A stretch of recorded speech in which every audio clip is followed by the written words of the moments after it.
Hello everyone, আজকে আমি তোমাদের সঙ্গে একটা বিশেষ আলোচনা করতে চলেছি, যেটা হচ্ছে গরমকালে আমরা কোন ক্রিম ইউজ করব আর কোন ক্রিম ইউজ করব না।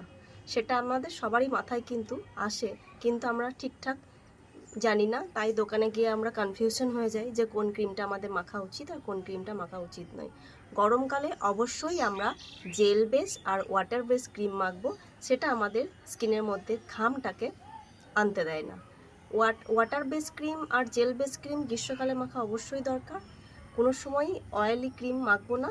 অয়েলি ক্রিমটা আমাদের স্কিনটাকে আরও অয়েলি করে দেয় আর আমাদের ঘামটা আরও বেশি হতে থাকে। তাই গ্রীষ্মকালে আমরা সবসময় কিন্তু জেল বেস আর ওয়াটার বেস ক্রিম মাখবো।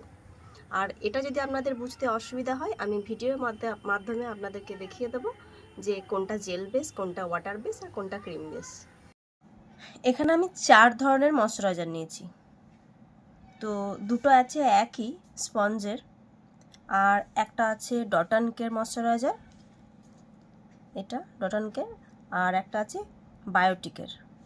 তো এখানে আমি কোনটা সামারে আর কোনটা উইন্টারে ইউজ করা হয় সেটাই আমি বোঝাবো।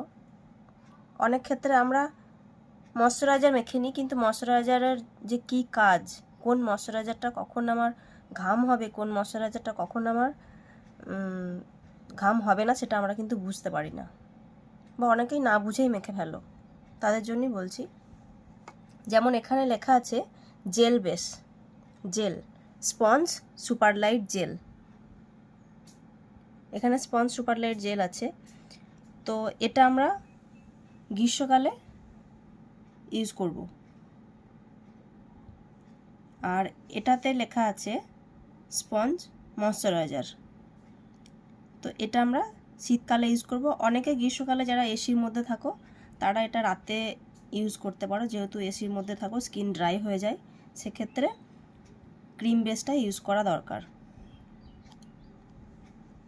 আর এটা হচ্ছে ডট অ্যান্ড কের, এটা একটা নাইট ক্রিম, এটাও জেল বেস ওয়াটার বেস। মানে এই ক্রিমটা যখনই তুমি মুখে লাগাবে একটা ঠান্ডা একটা ভাব হবে, সেই জন্য এটা জেল বেস বা ওয়াটার বেস বলা যায় এটাকে। আর এটা হচ্ছে একদমই অয়েলি, মানে ক্রিমটা যখনই আমরা স্কিনের মধ্যে লাগাবো পুরো স্কিনটা অয়েলি হয়ে যাবে। সেক্ষেত্রে এই বায়োটিকের ময়শ্চারাইজার, এটা খুবই অয়েলি, এটা গ্রীষ্মকালে মাখাই যাবে না। তো চলো আমি তোমাদেরকে একটু ঢেলে দেখিয়ে দিচ্ছি। যেমন ধরো জেল বেস বা ওয়াটার বেস যেটা বলতে আমরা বুঝছি, সেটা হচ্ছে এটা। এটা একটু